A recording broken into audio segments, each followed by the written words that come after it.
You're listening to the Dead Presidents Podcast. And this is the Top 5 Presidential Cradle-Robbers. 5, we're about to take a dive. 4, in the presidential lore. 3, who will the top 5 be? 2, we're about to tell you. 1, the show's now begun. Welcome to the Dead Presidents Podcast. I am James J. Hamilton. And I'm Stephen Lincoln Douglas. We've got another salacious top 5 this week. That's right, James. It's always good advice for the president to reach out to America's youth. Some presidents took that a little more seriously than others. Indeed they did. It's the Top 5 Presidential Cradle-Robbers. Number 5. James Madison. Now, a lot of presidents have spent time in the arms of women who are substantially younger than them, and that's what today's top 5 list is all And about. we talked a little bit about it in the last episode.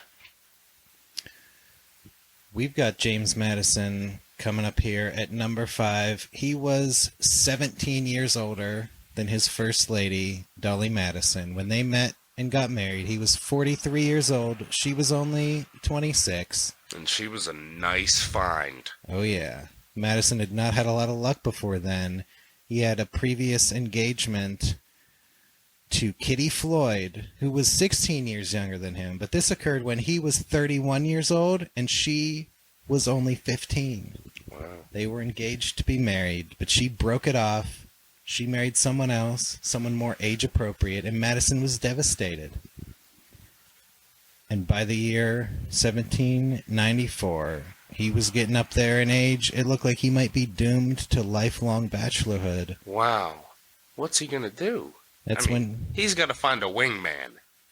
Yep, he turns to his friend Aaron Burr, and he asks Aaron Burr to introduce him to a young widow whose legal affairs Burr was handling. Well, that's nice, yeah. Stick around to that Aaron Burr fella. I'm sure that's going to work out good for you later. Aaron Burr, he definitely knows his way around the ladies.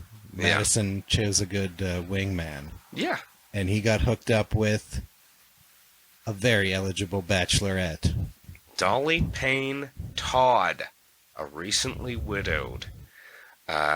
Yellow fever carried off her husband and her newborn, and that just left her with a 2-year-old son. So, Madison slides on up to her, and they hit it off. Yeah. And during their courtship, Madison's friend told Dolly he thinks so much of you in the day that he has lost his tongue. At night he dreams of you, and starts in his sleep, calling on you to relieve his flame, for he burns to such an excess that he will be shortly consumed. So we're talking about, Dolly was hot stuff. I don't know. To me, that description conjures up, Madison's friends writing to Dolly and saying, look, I've walked in on him. He has, huge erections, and he's, busting his nut in his sleep and crying out and shit, and do something about it, my God. He's been waiting 43 years. He needs some relief. Yeah. And Dolly was a very, very eligible widow. She attracted a lot of attention. She has been described as radiant and full-bosomed. Buxom. Washington Irving called her a fine, buxom dame. Oh, yeah, there you go. One woman wrote that Dolly had the most beautiful neck and bosom I ever saw. She was Dolly, of low-cut, revealing French fashions, a style that Abigail Adams called, quote, an outrage upon all decency. Well, I wouldn't mind catching a glimpse of young 26-year-old Dolly wearing an outfit that was an outrage upon all decency. yeah. And she was a hell of a lady, too, and it'll be good to talk about her in episode 4 Yeah, of she our became podcast. a very important political partner of Madison, as we will get to on our next episode. But for now, Madison doing a little cradle robbing, but that's nothing compared to what we've got coming up. Top 5 Presidential Cradle-Robbers. Number 4. Benjamin Harrison.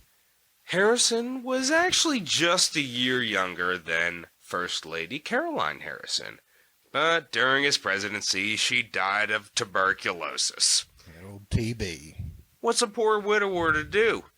Well, turns out the late Mrs. Harrison had a niece who lived in the White House as her assistant, Mary Dimmock.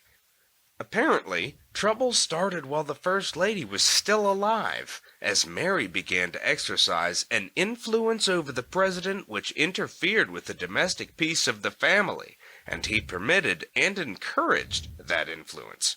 The First Lady suffered what she considered were indignities, and the president insisted that she was being foolishly and causelessly jealous. Mrs. Harrison discussed with a friend how to get rid of her niece. Mary was given to understand that her continued residence in the White House was unwelcome to Mrs. Harrison, but she appealed to the president, and he refused to consent to her departure. Trouble in paradise. Harrison and Mary parted ways after Mrs. Harrison's death, but then got together a couple years later after he left office. He was 25 years older than her. He was 62, and she was 37 when they married. His two children, who were older than the bride, refused to attend the wedding.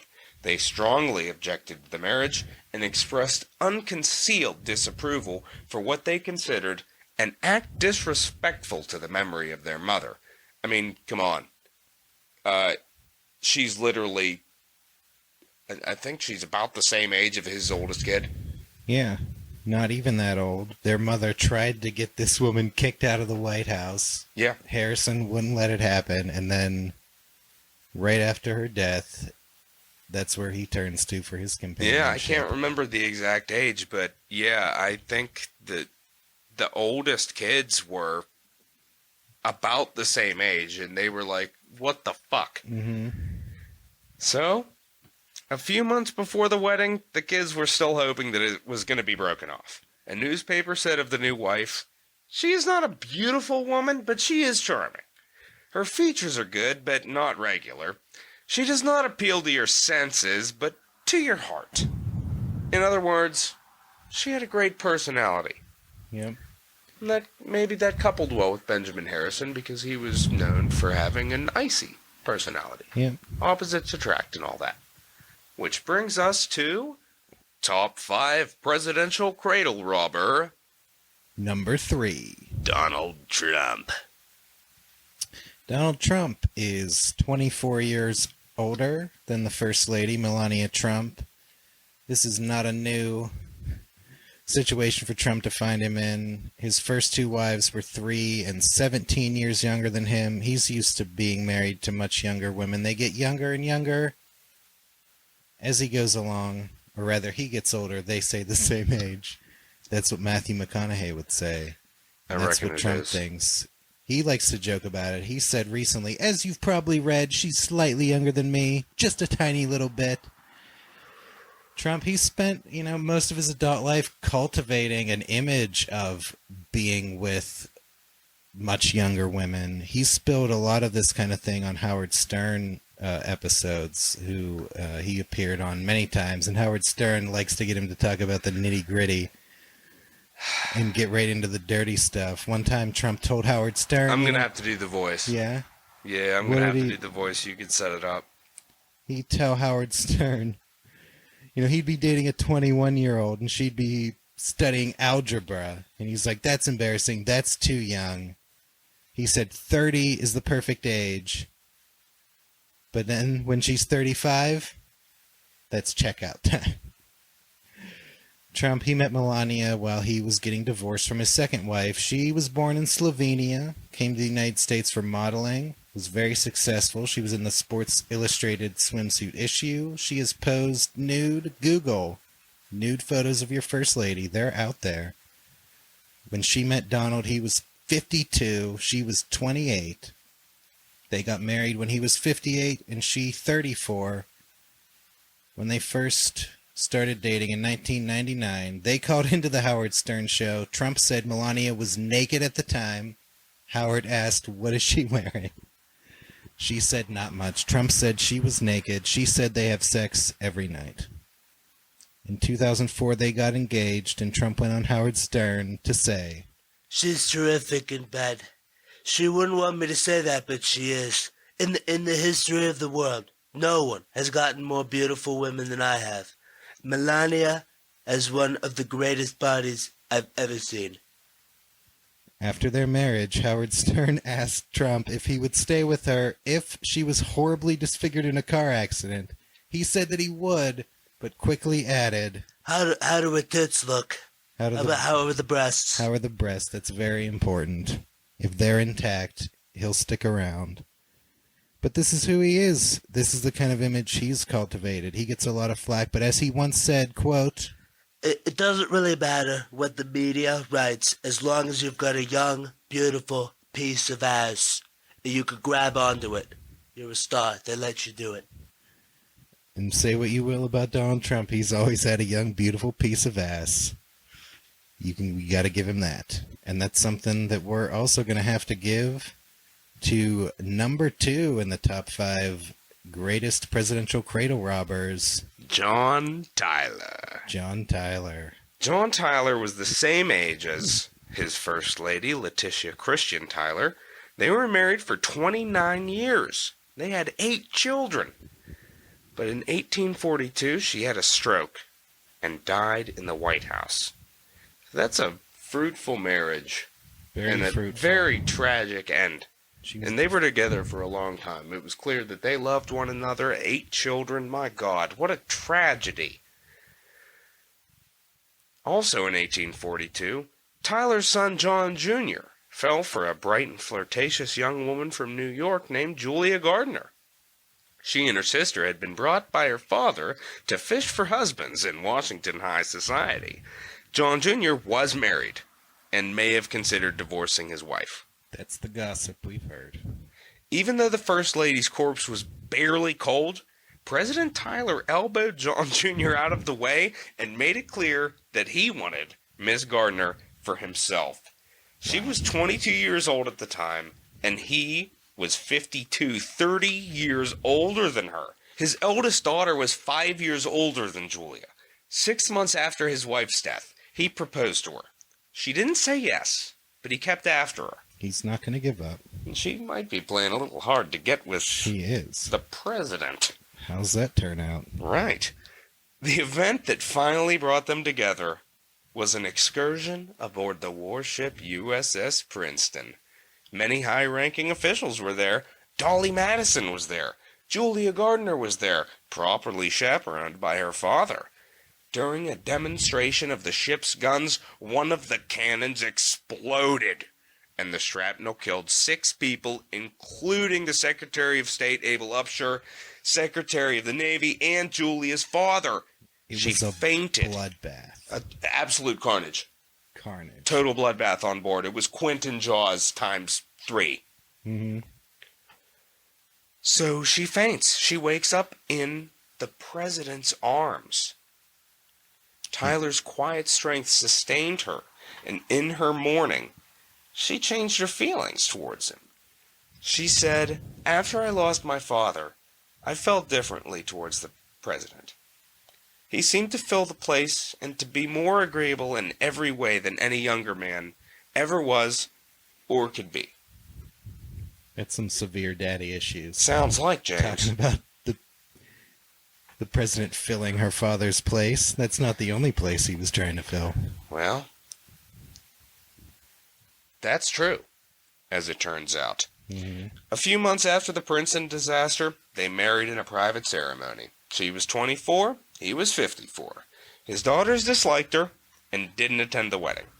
Julia's mother wrote to the new First Lady, "Tone down your lovemaking. Let your husband work during all business hours. Business should take the precedence of caressing. Reserve your caressing for private leisure, and be sure to let no one see it unless you wish to be laughed at." Did they listen to that advice? They did not No. heed that advice. As a matter of fact, they cranked it up to 11. That's right. Tyler had 7 more children with Julia, for a total of 15 A presidential record.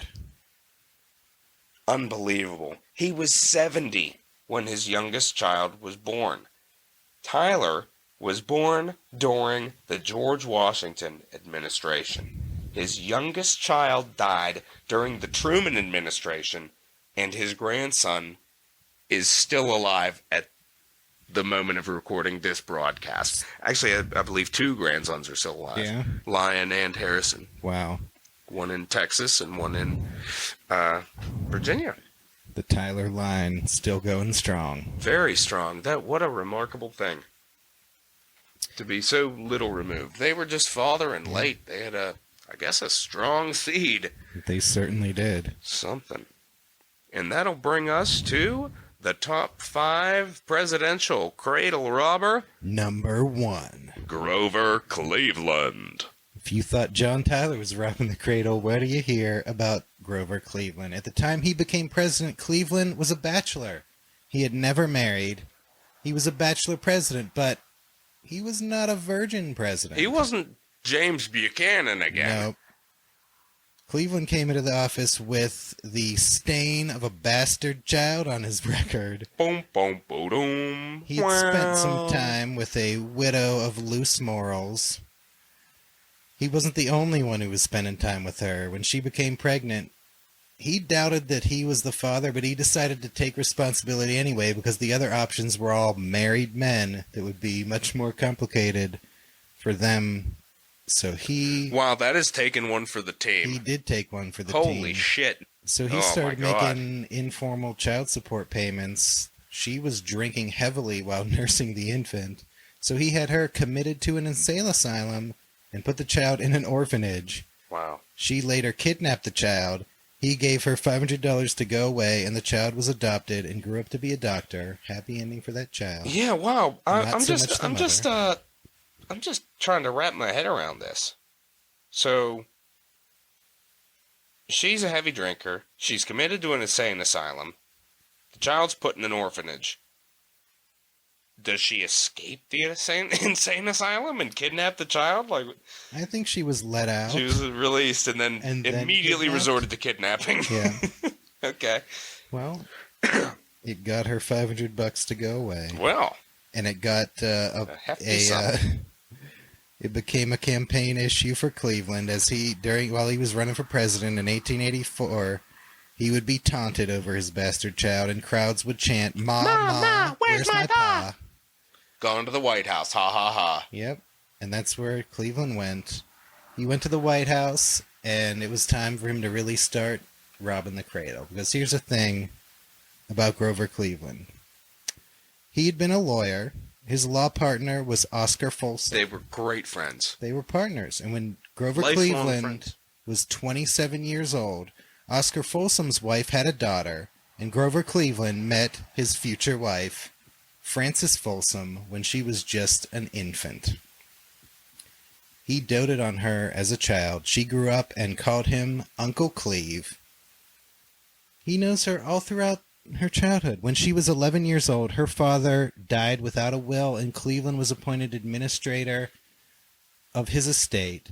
He became the manager of the family finances. It was basically her legal guardian. Now, there is a quote that I've read in a biography of Cleveland that is really wild. Okay, so this was when her father was still alive, and Frances was young, maybe 6 or 7 years old, and Grover Cleveland was over, and she asked him, how come you never got married?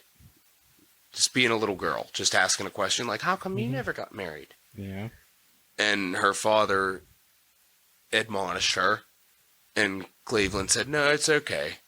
I'm just waiting for my wife to grow up. Wow. Pretty creepy. Yeah. Well, because, at some point, that's the thing. At some point, Cleveland started having some thoughts, because when he became president, young Frances Folsom and her mother would visit him often, and rumors swirled that Cleveland was going to propose to the mother. That just seemed the more logical thing to people. All of high society wanted the bachelor president to get married. He's so eligible. Who's he going to marry? That's the Right. speculation. How about old Mrs. Folsom, who comes by to visit with her daughter? It's probably her, right? But wait, Frances, she just graduated college. She just turned 21, and Cleveland proposed to her, not the mother, to young Frances. They called her Frank. Her nickname was Frank. Imagine the mother's reaction, like she thinks, you know, I'm going to be the next first lady of the United States. And then he's like, oh, how about that daughter? How about, you know?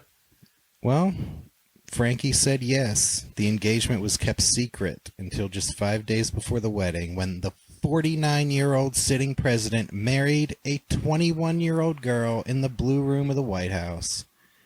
And apparently nobody was like all that scandalized by it. No, actually, people loved it. Yeah, it It seems. was the first time there was a presidential wedding.